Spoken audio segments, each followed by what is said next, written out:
Lanjut ke patofisiologi keempat, yaitu asma bronkial. Nah, di patofisiologi keempat asma bronkial ini, Tuan J usia 26 tahun dengan faktor hostnya genetik, dimana genetiknya itu kan jadi kan dia punya respon yang berlebihan terhadap udara dingin. Jadi di dalam genetiknya itu terjadi polimorfisme gen kromosom 5q dan 20q, dimana terjadi abnormalitas sel otot polos pada saluran napas, yaitu remodeling saluran pernafasan. Jadi otot polos itu mengalami hipertrofi dan hipertrofi otot polos dan hiperplasia mukus bronkus. Nah, dari sini, dari hipertrofi dan hiperplasia ini, maka si dinding saluran napasnya itu mengalami penebalan, sehingga terjadi obstruksi kronik dan timbul sesak napas. Jadi emang bawahnya itu seperti ini, jadi si sel otot polos dinding pembuluh darahnya itu emang gampang sesak, itu gampang obstruksi, karena memang seperti ini gitu asalnya. Kemudian selain itu, adanya faktor pencetus. Faktor pencetusnya itu ada kelelahan karena aktivitas, dan juga agen infeksi mikroorganisme, dan merokok 12 batang per hari, di mana merokok ini menjadi salah satu faktor risiko yang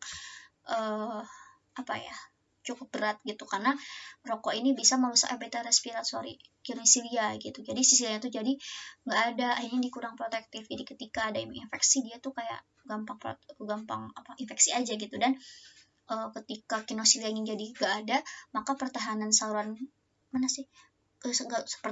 pernapasan jadi berkurang. Selain itu, udah mah pertahanan berkurang, adanya agen infeksi mikroorganisme itu menyebabkan ketika mikroorganisme pada epitel bronkus itu akan ditangkap oleh sel dendritik. Kemudian sel dendritik ini akan mengantarkan ke sel T helper, ke sel T, dan sel T ini menghasilkan T helper 2 dan menghasilkan sitokin. Kemudian si agen infeksi mikroorganisme ini juga menyebabkan iritasi, kemudian merangsang nervus trigeminus, sehingga akan timbul refleks bersin ya. Setelah itu ketika ada agen itu menyebabkan inflamasi mukosa naksal, sehingga akan timbul denorea ya, timbul cairan lebih dari hidung. Nah, dari sana ketika ada sitokin, ini nyambungnya harusnya ke sini. Ketika ada sitokin, maka akan menyebabkan inflamasi akut dinding bronkus, di mana inflamasi akut dinding bronkus ini akan mensekresikan berbagai mediator. Interleukin 4, metabolisme asam arakidonat, dan interleukin 3. Interleukin 4 ini akan mensekresikan sel B ini akan mensekresikan plasma dan menghasilkan IgE. Sel B ini juga mendegradasi sel mas akan menghasilkan histamin ini berefek ke permeabilitas vaskular yang meningkat dan edema mukosa, jadi pembengkakan mukosa. Histamin juga menyebabkan bronkokonstriksi gitu. Setelah itu, leukotien juga menghasilkan bronkokonstriksi. Nah, ketika terjadi bronkokonstriksi gitu, jadi kan mengalami penyempitan bronkusnya ditambah mukosa jadi edem, maka akan terjadi penyempitan saluran pernapasan karena asma ya. Yaitu jadi bronkial eksaserbasi. Nah, dari sini karena tidak bronkokonstriksi ya, maka bisa diberikan tata laksana deliver pelega, yaitu dengan dikasih SABA beta 2 agonis, short acting beta 2 agonis ya. Dia kemudian ketika terjadi eksaserbasi ya, kalau diukur dengan spirometri juga bisa pasti harus puncak aspirasinya tuh kurang dari 75% sih harusnya ya. Harusnya itu kayak kurang dari 75% nggak sih, lupa deh. AP-nya bentar deh, AP mana AP ya?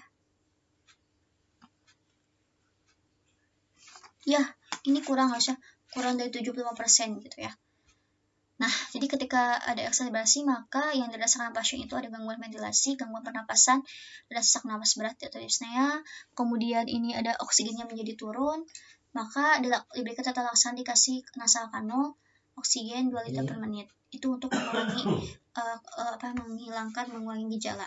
Kemudian ketika oksigen turun, maka akan merangsang kemoreseptor di karotis dan respiration rate-nya jadi meningkat. Selain itu, tadi metabolisme asam arakidonat juga mensekresikan LOX, makanya juga dikasih prednisolon. Prednisolon ini adalah kortikosteroid inhalasi ya, mengatasi inflamasinya. Terus selain itu leukotriene interleukin 3 juga mensekresikan sel goblet, sehingga menyebabkan sel goblet itu mensekresikan mukus yang berlebih. Mukus berlebih meningkatkan cairan pada saluran, bergesek dengan udara, sehingga akan timbul suara ronki karena banyaknya cairan dalam saluran. Kemudian mukus banyak juga merangsang nervus afferens vagus ke medulla oblongata dan nervus penicus vagus, menyebabkan kontraksi muskul otot pernapasan. Kontraksi mukus nafas, kontraksi, sehingga akan timbul batuk, dahak, bening yang lengket, kayak gitu. Selain itu dari mukosa meningkat juga akan jadi penyempitan saluran pernapasan. Jadi seperti itu ya untuk patofisiologi asma bronkial. Oke, selesai.